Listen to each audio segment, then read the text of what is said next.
the ordinariness of your life is majestic and poetic. When you drive past Indian Hill Elementary, you'll notice a once empty wall now filled with color and words that paint a story. This whole project is something that Emiliano Lerda from Justice for Our Neighbors and I started working on about 2 years ago or so.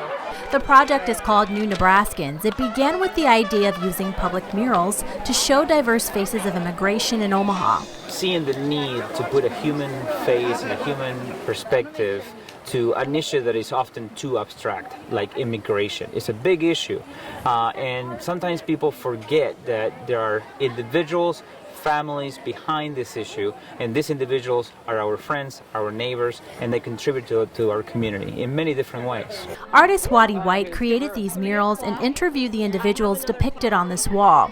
One of the models is a woman who had been a member of the Intercultural Senior Center in South Omaha. The other two models are students at Indian Hill Elementary. Sandra here was so quiet, and almost every question I would ask her, the answer would be like one word or two words, like yes, no. And then she told me this story about her favorite fairy tale, Cinderella.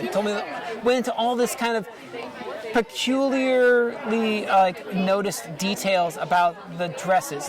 So a Cinderella story, it was my favorite fairy tale. So he wrote it down the wall and wrote what I want to be when I grow up is fashion designer because I love dresses.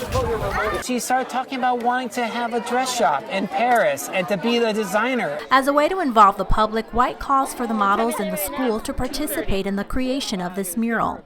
The community that is painting it is going to feel a different kind of ownership about the school, about this neighborhood, and about the people who they're painting on the wall. It's a permanent symbol that these students and their families can always appreciate years down the road. Part of the idea is that we locate the mural as close to where the model lives as we can, so that it becomes not just a fancy thing that somebody gets to look at, but something that person who's modeling and their family and their neighbors and their peers all see and understand as like a very vital part of that community.